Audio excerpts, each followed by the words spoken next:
If you had a whole week to spend chasing monster trout, what would be your first move? What flies are you bringing? What rod and reel are you going to bring along? And where specifically are you going to look for those really big fish? Fly fishing involves a fair amount of luck, especially when you're chasing trophy-sized trout. However, there are a few things you can do to level the playing field and put yourself in the best situation possible to put a truly giant fish in the net. On today's episode of Untangled, I'll walk you through everything you need to know about catching big trout.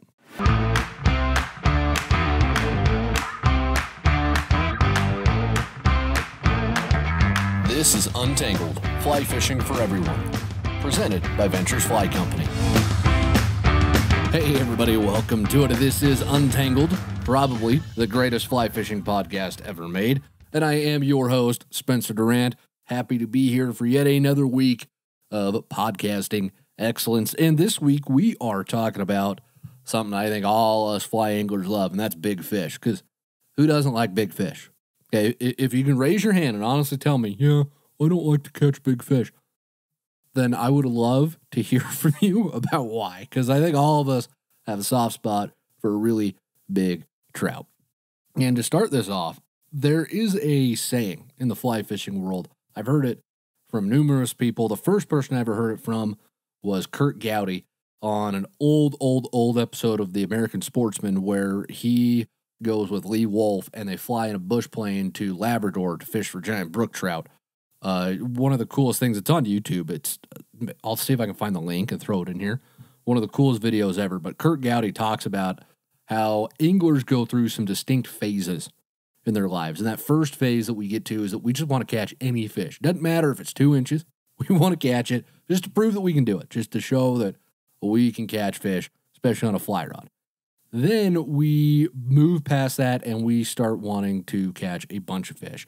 And that eventually morphs into us having the desire to catch a certain type of fish, or a certain fish in particular, usually using a particular technique as well. And for a lot of us, that last stage involves big trout. So that's kind of where we're at, where, you're not going to turn your nose down to catching big trout, whatever stage you're in, but there does get to be a stage where maybe you've reached that in your beginner journey in fly fishing, where you've gone ahead and you've caught a bunch, you've proved to yourself that you can do it, but you really want to catch the big one. Now, before we get any further into this, let's discuss what a big trout is. Let's make some definitions.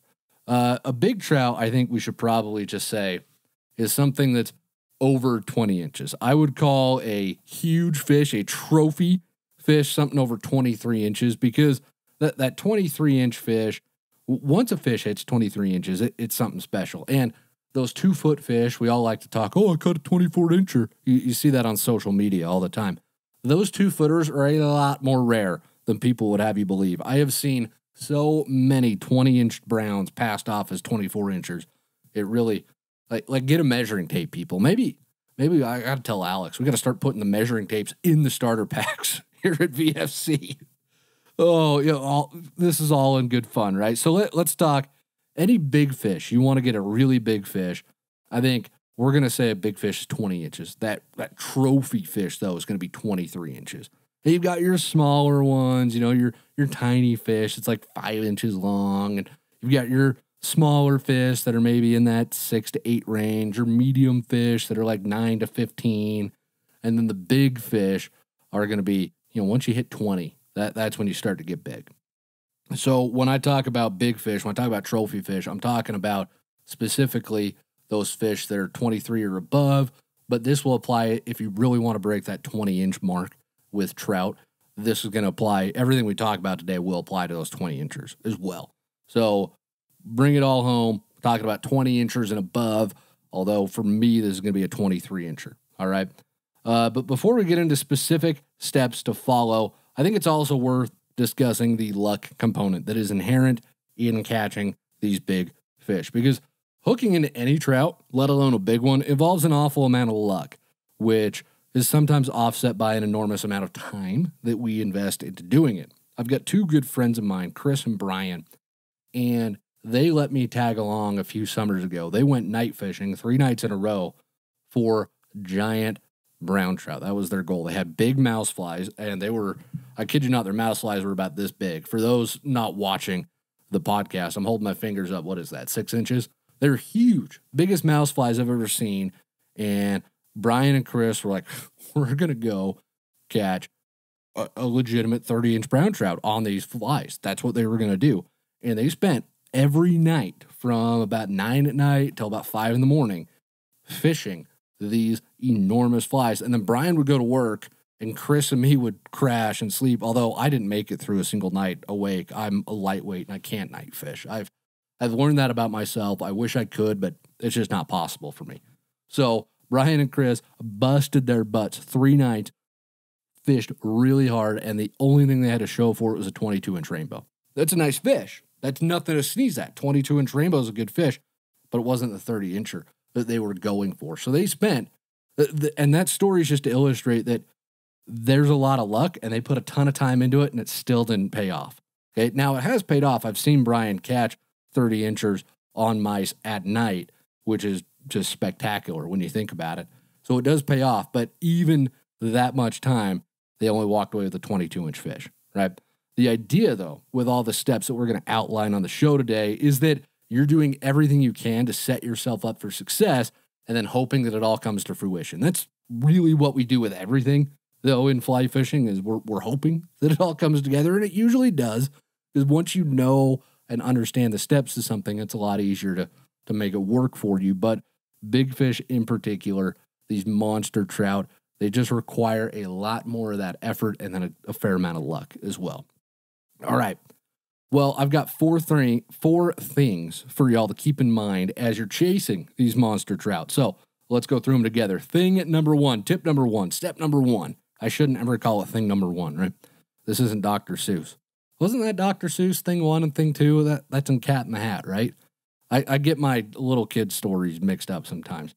I don't have little kids yet.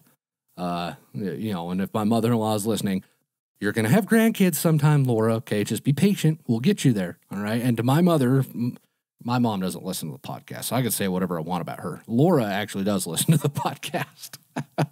I love you, Laura. Thanks a bunch for listening. Anyways, tip number 1.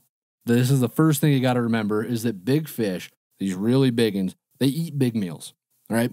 Something that newer anglers don't always understand about trout, especially the larger trout. And this really applies to those fish that are 23 and above, although once they hit the 20-inch mark, they do tend to act this way. But their feeding habits change. Smaller trout, they generally have the same approach to their diet that I do, which is, that looks good, I'm going to eat it. They're on the seafood diet. I see food and I eat it. That's where these trout are. Meaning that they're going to eat bugs, they're going to eat leeches, or even smaller fish if they can get away with it. But they've got a fairly broad diet of a lot of aquatic insects, in addition to maybe the leeches, maybe some crawdads, and even smaller fish if they think they can get away with it. But those really big trout, they change. And there's some debate. You talk to folks, they'll tell you, oh, well, a 20-inch trout only ever eats other fish, which isn't true because I've caught 20-inch trout on little mayfly nymphs before. I even caught a 28-inch cutthroat on a chironomid once. So the fact that they only eat other giant fish is just not strictly true in my opinion and in my experience. I haven't seen that. They eat almost exclusively other fish. That could definitely be true. I can definitely buy that. But the good meal, they're not going to pass it up usually. Although using the big meal items like we're going to talk about, that gives you the best chance at getting into them. Because when these trout get really big, they're going to almost exclusively start eating other fish. And since they're eating those big ticket meal items, right? If you've got a 23-inch brown trout and it decides it's going to have a 12-inch rainbow for dinner one night, they don't need to feed as often, okay? It could eat that fish and it might be good for a couple of days. I don't profess to know like exactly how many calories the fish needs before it'll eat again or that, and I don't really think anybody knows. I don't think the research has been done on that, but, it's pretty safe to say that they might not eat for a couple of days after that. So these bigger trout, not only are they only eating, well, not only, but almost exclusively only eating really big meal items, they're also feeding in a much smaller window. You think about your average 15-inch trout in a stream, well, that fish is going to eat and eat and eat all day because it's eating aquatic insects, it's eating leeches, it's just happy. Whereas that 24-inch brown, that really might only eat once a day. So your opportunity to catch it is drastically reduced from your 15-inchers. So that's the number one thing that plays into this being a bit more difficult. It's not just that they're so hard to catch, it's that you have to get the timing right, and that can be almost impossible. Sometimes it'll feel like it's almost impossible. It's not, but it can feel that way. So with that in mind, this means that you need to fish big flies. You want to catch big fish, you've got to fish big flies. Streamers are going to be your best bet to catch giant trout. Mouse flies will work well, though, like I mentioned earlier. Any big ticket meal item that's going to get that fish to move, that's what you want to be fishing. Okay? Big streamers fished hard are going to give you the best opportunity to catch a truly monster trout. The downside, if you decide to just go that way, just fish streamers until you catch the big one, is that you're going to spend a lot of time fishing and not nearly as much time catching. Some fish might try to eat your really big streamers, but you'll catch a lot fewer fish with them than you would with a reasonably sized streamer, all right? But you don't want reasonably sized trout, do you? That's not why you're here. You're here to catch the big one, so you want the big one. So you're going to take that lump and accept that you're not going to catch very many, but the ones that you do catch are going to be quality, all right? The streamers that I like for this kind of fishing, when I'm targeting just the big ones, I really like to use the Game Changer, the Sex Dungeon, the Meat Whistle, and the Slump Buster. Those have proven well for me, but honestly, the pattern doesn't really matter as much as putting a big streamer in front of a hungry trout. Tip number 2. So we talked about what they're going to eat. Now you've got to target the places where the fish get big.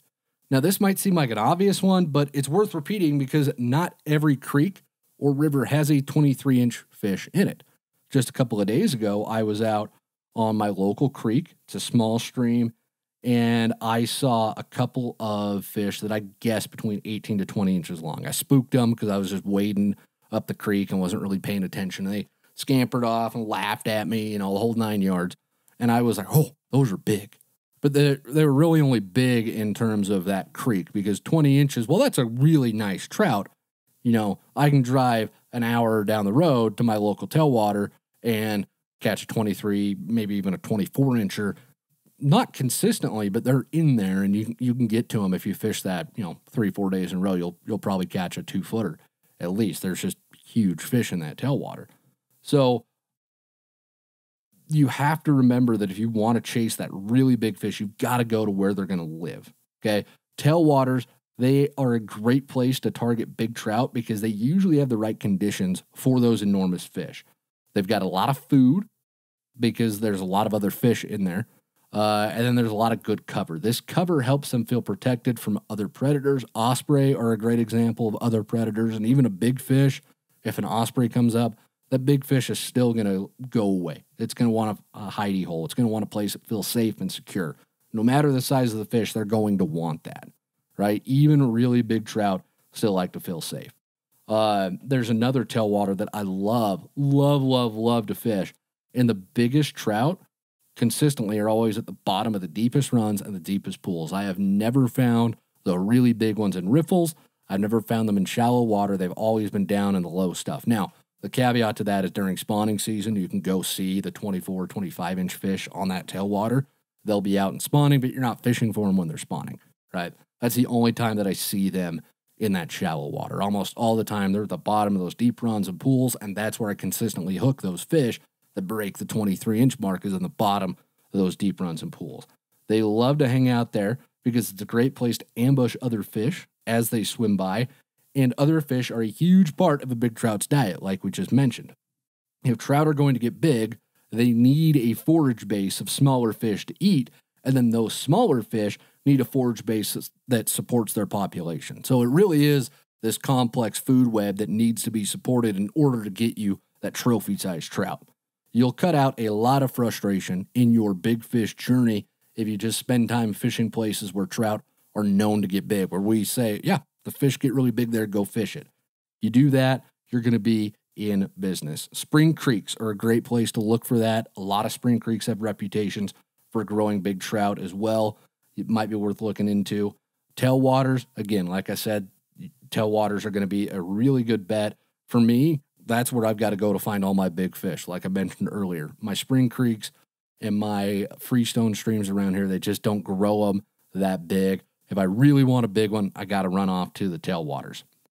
And remember that for trout to grow big, not only does the amount of food available matter, but there also needs to be the physical room with that can give those fish enough room to grow to that size. They need cover, they need depth.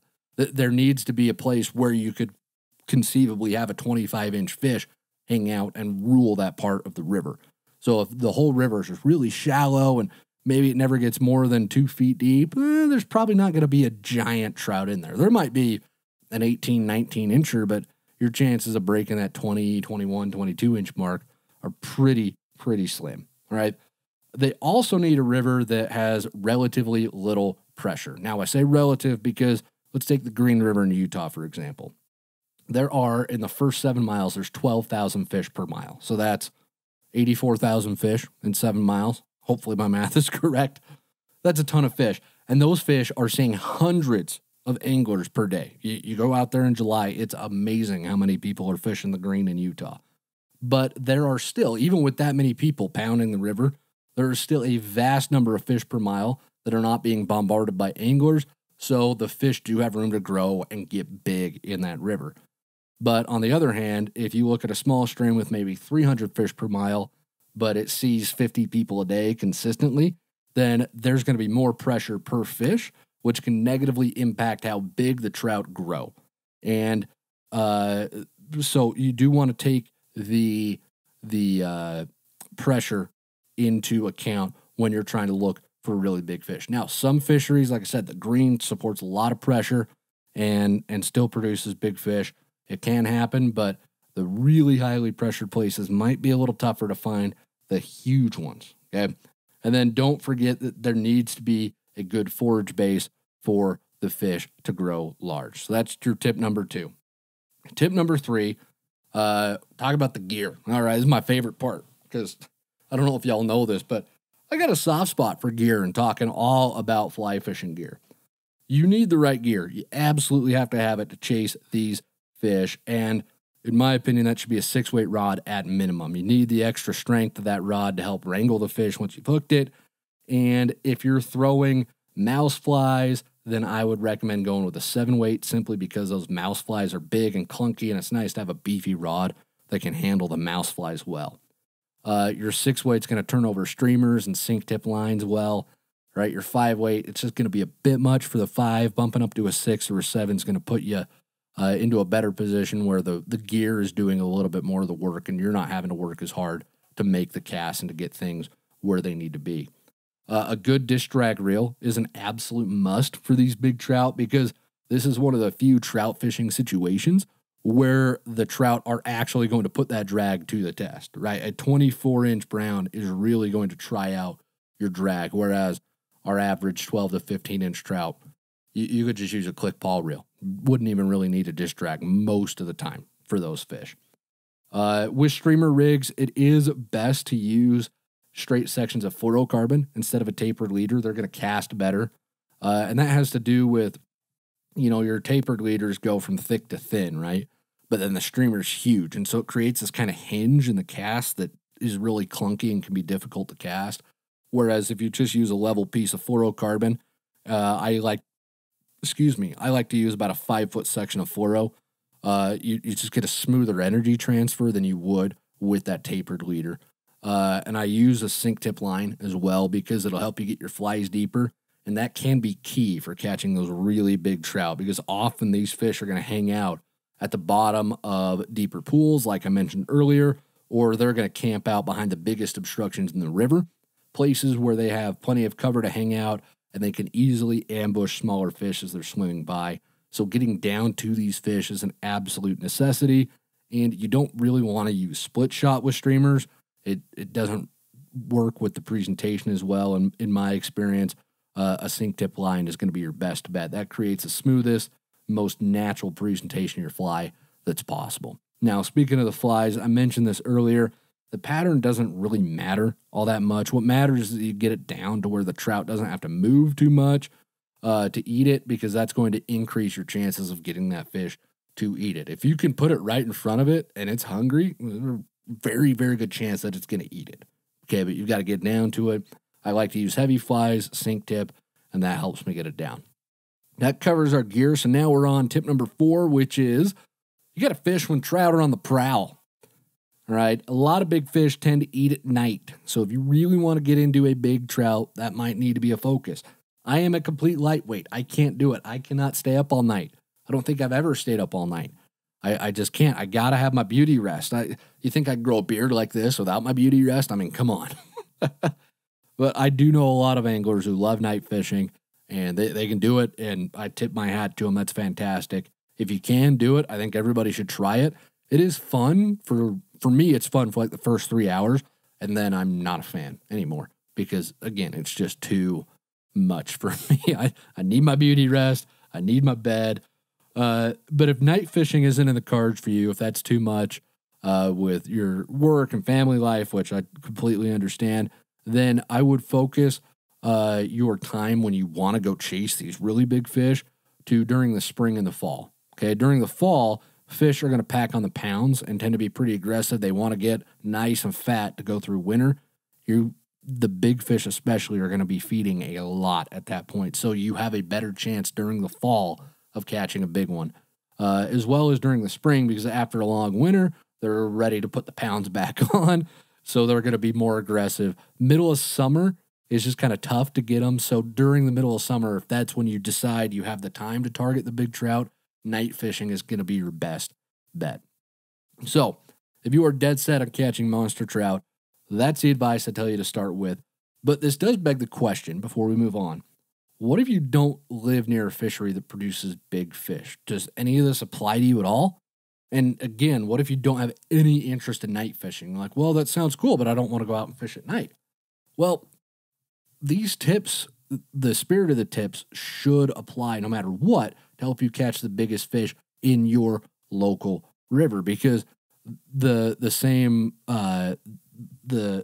themes that we discussed here are going to be present everywhere. Okay, the biggest change though is that you're going to want to focus your efforts on the best looking water on the entire creek. So the big fish are still going to be in your creek. Okay, big for your creek though might be only 18 inches.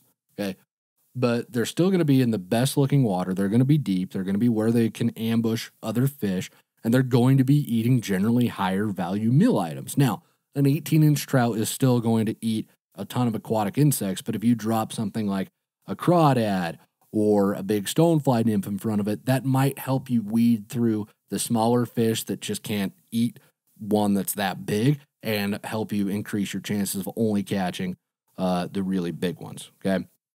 And I think, I'm just looking at my notes here, make sure that I get you everything set up that I possibly can. And I think so. Streamers on those smaller creeks, they're not always a necessity. Okay, you can fish them. If you've got the room, definitely do it. That'll definitely help you up your chances of getting a big one. But you can take all of these tips and you should be able to apply them directly to your smaller streams to catch the biggest fish out of the smaller streams that you possibly can. All right, with that, folks, we wrapped up our discussion on big fish. So now we are ready to go right on into the Q&A section for this week's show. One of the most frequently asked questions we get from both beginners and experienced anglers is, what fly should I use? With the thousands of fly patterns that exist, it can be completely overwhelming. That's why we've put together an entire ebook that walks you through everything about bugs and picking the right fly no matter where you're fishing. So if you want to level up your skills and start catching more fish, click or tap the link in the show notes to get this ebook for free. All right, back to the show. In case you're new here at Untangled, welcome. Thanks for joining us this week. We'd love to have you, and hopefully you stick around. But we do a Q&A section on the show every single week where I take questions directly from listeners and answer them. So if you ever have a question that you would like answered about fly fishing, there's always a link in the podcast description for you to go ahead and submit those questions. And the first part of the show where I take one thing and I go really deep on it, that's always inspired by questions that we get from listeners and viewers as well. So everything on the show is completely Q&A based, It revolves around you guys and your questions. We're here to help you have a better day on the water. So if there's anything we can do, submit those questions on in, and we will happily get to them. And with that, let's talk to Clayton from Northern California. Has got his question he sends in to us. Says, I've been a dormant fly fisher person, awoken from a 10 to 15 year sleep. I'm listening to podcasts, starting to tie flies, and getting ready to fish in some streams. My lines have been on the reels in a storage bin in the garage all this time, leaders in the packages in the same storage bin. My question is, do I need to do anything to the fly lines? Can I use the leaders, or do I need to go buy new floating and sinking line and new 9-foot leaders? Clayton, thank you for the question. Let's start with your fly lines. Give them a good look and see if they're cracked at all. If the lines have cracked at all, they're not going to be worth fishing. You're just throw them away, buy some new ones. Otherwise, if they still look good, they're not cracked, and you can see they're very clearly in good shape, they don't look dirty, then definitely just go ahead and keep using them. Fly lines are generally done for. You throw them away and get new ones when the coating on them starts to crack, because that impacts the line's ability to float, or in the case of a sinking line, to sink. So they're just not worth fishing, especially when you can get decent fly line for, I think it's like $50. It's pretty cheap for fly line, all things considered.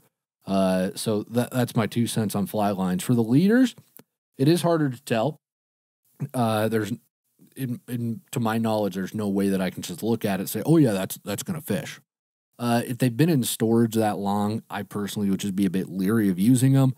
In fact, I know a fly fishing writer who I was talking to him a while ago, and he told me he buys brand new tippet and leader every year because he doesn't trust the stuff that he's been using that he's had on hand for a while. So, if it was me, I'd just go buy new leaders. They're not terribly expensive. We sell them here at VFC. I'll throw a link in the show notes for you if you need some new leaders. I'd pick up some new tippet there as well. Now, you did mention, and hopefully I read it, I might have skipped over it. Excuse me, might have skipped over it in your question, but you do mention that you were thinking about buying sinking line as well. Unless you plan on fishing a lot of still water, you don't really need a sinking line. Sink tip lines are great for streamers and rivers like we just talked about, but a full sink line is not going to be of much use to you in a river, so I wouldn't even worry about buying that. I just get a floating line, new leaders, and tippet, and you are going to be in great shape. Thank you for sending that question in. Nick from Utah has our next question, writes in and says, hey, Spencer, my name is Nick, and I just want to start out by saying thank you so much for this podcast. It has been so awesome to learn all of these different things. I have owned a fly rod for coming on 10 years now, but have only really been actively fly fishing for maybe 3 years, mainly fishing with streamers on lakes and still water. I'm wanting to try and fish the Weber River here in Utah pretty soon, though. My question is this. When fishing a nymph rig, is it a sin to use the same size hook for both nymphs? What is the benefit to having a smaller hook on your second nymph? Again, thank you so much for all of your tips and the videos that you guys at VFC have put out. It has been a great help to me in both my fly fishing as well as my fly tying journey. Nick, thank you so much. Appreciate it. Appreciate hearing that. And thanks for the kind words. We try, hopefully. Me and Alex are always, when we're planning out the videos and stuff, we're like, man, is this going to work? Like, we don't know. And so far it has. So it's really good to get the confirmation from folks like you, Nick, that it's helpful and it's worth your time. So I really do appreciate that. Thank you. I want to remind you, in answer to your question, I want to remind you, Nick, and every other beginner angler out there listening to the show, that there are very, very few hard and fast rules in fly fishing. I think it's hard for beginners to recognize that the fly fishing world isn't black and white, but it's very much shades of gray. There's a lot of nuance. There's usually multiple ways of accomplishing the same task within this sport. That's part of what makes it so fun. That's also part of what makes it such an enormous pain in the butt to learn sometimes. Now, I bring that up because Nick's question about nymph sizes is a classic example of the suggestions that we go and we give to beginners that eventually somehow become gospel truth, even though we never meant for that to happen. And when I say we, I'm talking about anybody in the fly fishing industry who's trying to help other people. So that includes me, right? When we talk about setting up a nymph rig, we often recommend using one larger nymph and one smaller nymph. For example, I'll fish a size 10 past rubber legs and then maybe a size 16 zebra midge beneath that. That size difference exists for a couple of reasons. Stonefly nymphs are big, and that's what the Pat's stonefly imitates. It's supposed to be a stonefly nymph, up the Pat's rubber legs, pardon me. Midge nymphs are much smaller than stonefly nymphs, which is what the zebra midge imitates. So I have different sizes on my rig because I'm imitating two different types of aquatic insects. I chose to fish those because I saw stonefly nymphs and I saw midge nymphs. I tied them on and I'm going that way with it. The size difference is going to exist when you're fishing a midge and a stonefly, just because those flies are so much different in size. Okay, I'm not making a random size choice there. I'm doing it to match what I saw in the water. Okay, to directly answer your question, Nick, there is no benefit, quote unquote, to having one smaller nymph than the other. Now, if you're fishing a faster river or you need to get your nymphs down deep, you can opt to fish bigger nymphs instead of adding more split shot to your rig. So you might have two nymphs that are the same size. They might be really big. I personally prefer to use as little split shot as possible, but Alex doesn't mind using too much. And that's not a dig at Alex. I'm just illustrating the differences between anglers. And he even, we were talking about this show today, and he even mentioned to me, he's like, I use a lot more tungsten beads now. I use a lot less split shot, but he said he's not afraid to put any on either. So, there's just the differences in how the anglers approach the problems here. I don't like to use too much split shot because I feel like I lose some of the sensitivity in my rig, but that's probably an overblown concern considering how often Alex thoroughly outfishes me. Okay, so sometimes you'll have two really big nymphs that are the same size. Okay, other times, if you're turning over rocks in the river to look and see what fly you're going to pick, and all you see is scuds and midges, well, then you're going to have probably like two size 18 nymphs on there and some split shot to get them down deep enough, because those flies by themselves probably aren't going to be heavy enough to get down deep. But you're not making one of those a size 18 and one a size 20 just because one nymph should be smaller than the other. Okay, you're doing that. If you're going to make that size differentiation, it better be because you see the midges are really small and the scuds are a little bit bigger, so you're going to try and match that as best you can. The reason that we often end up with one nymph smaller than the other is, again, because we're targeting different aquatic insects, and that impacts our fly size. So hopefully that answers your question, Nick. You might have got a bit more than you bargained for sending that in, but I really appreciate that. Thank you so much. Evan from New York has our next question, writes in and says, "Hi, I just want to say that I love the show and all the videos. You guys are the sole reason I got into fly fishing and fly tying. My question for you is, how do I find the trout? I've tried many different streams and rivers in my area, and I have still yet to hook into my first fish. I've used many resources and can't seem to find fish in the same spots others have.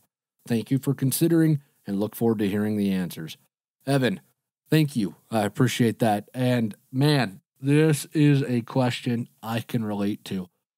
I spent a little bit of time 5-6 years ago. I had a period where I was going to Pyramid Lake pretty consistently for about 3 years. I was going out there at least twice a year because I wanted to catch one of those really big cutthroat. For those who don't know, Pyramid Lake's out in Nevada, and it's home to the world's biggest cutthroat trout. 20-pound cutthroat are consistently caught there every year. You can go out there and consistently probably tie into a 5-pounder without too much effort. I mean, they're there, they're huge, but it is notoriously finicky. And I was there with a couple of buddies, and we're on our ladders, the whole 9 yards. We're standing on our ladders out there, and I got one buddy on my left and one buddy on my right. I'm in the middle. I'm fishing the same flies. I'm fishing at the same depth. I'm at the same distance. And I kid you not, buddy on my left hooks up. Buddy on my right hooks up. They're both fighting fish, and I'm sitting there looking at my bobber, not moving because I didn't catch anything. So I understand how you feel when you're like, I'm doing it right. I think I'm doing it right. And then you're obviously not. So the problem that I had, and the problem that I'm going to assume that you're having, Evan, is presentation, because problems like this almost always come down to issues with your presentation. If you're fishing the right types of water, which it sounds like you are, then your problem is likely that your flies don't look natural. Now, the goal with your presentation should be to get those flies to look as natural as possible, which largely means eliminating drag. All drag means is that the fly, when it's moving through the water, let's take a dry fly, for example. It's easy to visualize with a dry fly. It's sitting on top of the water, and it should be moving with the current. It shouldn't be moving against the current. It shouldn't be fighting against the current. Okay, if there is drag on that fly, you'll see a little bit of a wake because the fly is being pulled against the current. It's going to make a wake. I like to use the image of like a fly riding a jet ski, right? You don't want your flies to look like they're riding jet skis across the river. That's always going to be too much, and that's a lot of drag. But sometimes there can be just micro amounts of drag that are really difficult to see or that you can't even see, but that the trout see because your presentation isn't perfect. You still have some drag. Now, you can also have drag on your nymphs as well. That's a little bit harder to see, but generally, if your indicator or your dry fly for fishing a dry dropper rig, if they're dragging, if they're being pulled one way, and you can see that wake coming up behind them, then generally that means your nymphs are dragging as well. So your goal is to get those flies to drift as naturally as possible, to look as natural and as lifelike as possible, because then the fish are going to look at that. They're going to make the positive identification that, oh, that's a food source, and they're going to eat it. If something about it looks unnatural, trout know what natural looks like, and they're going to see, oh, yeah, it's another fly riding a jet ski. Okay, don't eat that one, Bob. Bob, I told you not to eat it. That's the 5th time you've been hooked this week. You're dumb. You know that, Bob? Don't be like Bob. All right. Line management plays a big role in eliminating drag as well, and that's something that I do see a lot of beginners struggle with, where they often have too much fly line out on the water. So the water is grabbing the fly line and pulling their flies before they have a chance to really even get a good drift. So your goal should be to try and get your flies to where they need to be with as little fly line as possible. And then when that fly line's on the water, not only do you need to pay attention to your fly, but you need to pay attention to your fly line as well. Because if your fly lands in one current and your fly line lands in another current, that's going to almost instantly create drag. You've got to make sure that your line and your fly are lining up as best as possible. If they're not, that's when you need to start throwing some mends in. That's where you move the line so that it's not causing your flies or your indicator to drag at all. There is also a chance that you're fishing the right water and you're not dragging, your presentation's good, but maybe you're standing too close to the fish and you're spooking them. Now, I'm not sure where you're fishing, Evan, so I don't know if they are that spooky where you fish, but trout can definitely be sensitive to anglers being too close to them. It is a legitimate problem. It's something that can happen. I think I mentioned earlier in the show that I spook plenty of fish sometimes, and it's often because I'm just wading up the river and I'm not paying attention, like, oh, I think a fish might be hiding there. I should fish there before I walk up through the water. And sometimes I just don't, and then I spook the fish. And it's frustrating because you think I would learn, and apparently I don't. So those are all problems that might be contributing to why you're not able to catch fish from the water that other people are. But I also want to address the possibility that you just might not be fishing in the right spots, okay? Maybe you're in the same stretch of river, because it wasn't entirely clear from your question, and I'm not upset or anything. I'm just trying to cover all our bases here. But maybe you are fishing the same stretch of water that everybody else is. So you're like, oh yeah, my buddy told me to go to this access point and fish up, and that's what I'm doing, and I'm not catching fish. Okay. If that's the case, then maybe you're not in the right water type. And for trout fishing in a river, what you need to be looking for is paying attention to the seams. Okay. A seam is where the fast and the slow water meet each other. Okay. They can occur anywhere, but they occur around rocks a lot. They occur near the bank. Okay, those seams are going to be a great place to start looking for trout, looking to make your cast through those seams, because where the fast and the slow water meet, the fast water brings a bunch of food.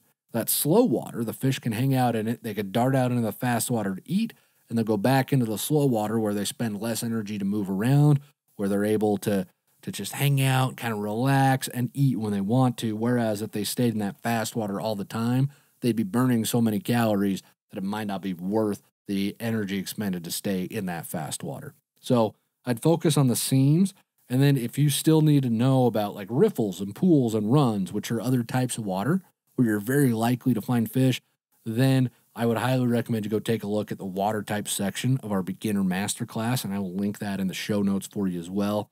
And for anybody else who needs help there, definitely go give that section a look. Thank you so much for sending that question in, Evan. I appreciate it. And we are not done yet, folks, because coming up next is our Live Real Life moment. Wrapping up the show this week is our Live Real Life moment. This is a brand new segment that we just started here at Untangled, and you're going to see it in every episode coming up unless I'm on the show with Alex or another guest. We won't do Live Real Life moments on those shows, but every other one, you're going to have a Live Real Life moment. And in case you haven't heard, what we're doing with this is we are giving you a chance to share your fishing stories with us.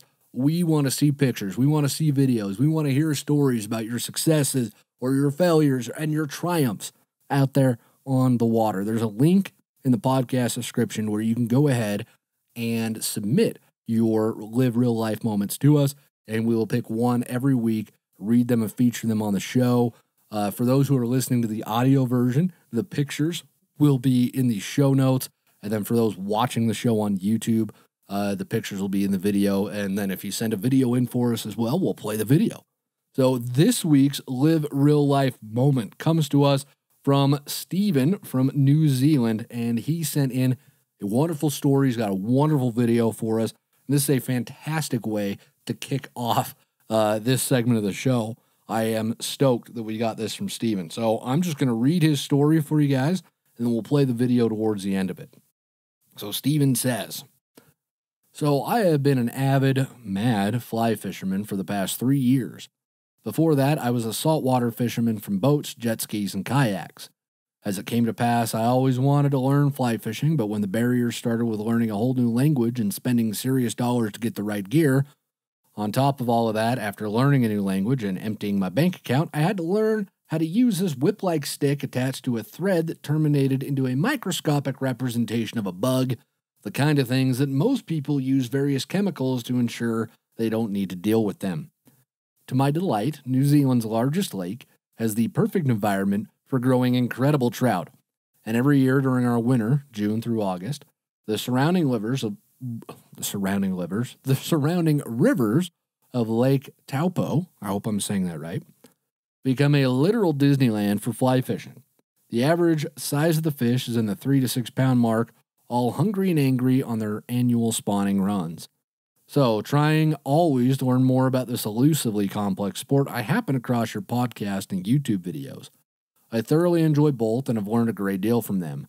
2 weeks ago, I was intrigued listening to your podcast, episode 81, The Foolproof Plan for Catching More Trout.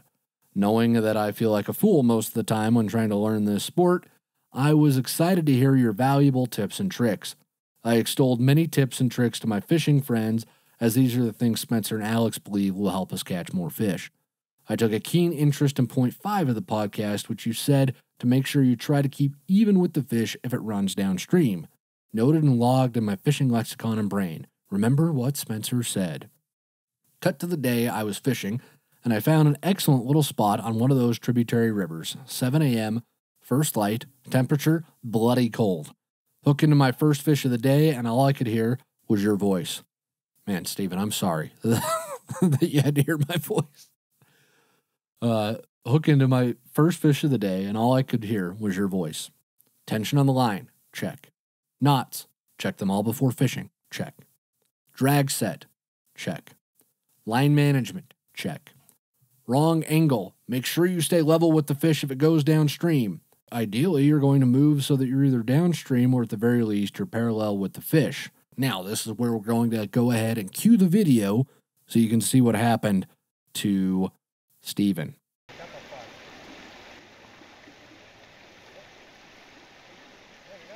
All right. Get down, get down, get down. Oh, careful. Oh, shit. Ooh, he's big. And the last bit of Steven's story is he says, "It worked. I landed the fish and he was a good one. Now I need to dry out all my gear." That was a beautiful fish, Steven. And man, that is a fantastic story. Thank you so much for sharing that with us. I love seeing the video. That was a wonderful touch. And I got to commend your attitude about getting wet.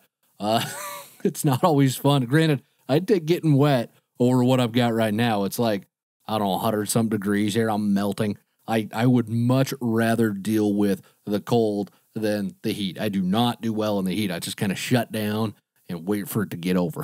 But anyways, thank you so much for sending that in. And with that, Steven, it's time to wrap up the show this week, folks. Thank you to everybody who sticks around and listens to the entire show. I appreciate it so much. And I love being able to do this. It's just a dream come true doing this show and having this much stinking fun. I appreciate it, folks. And if you've got a live real life moment that you want to share, I'd love to hear them.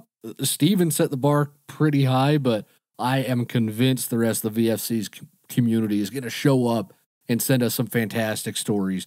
So remember, there's always a link in the podcast description for you to go ahead and send those live real life moments into us.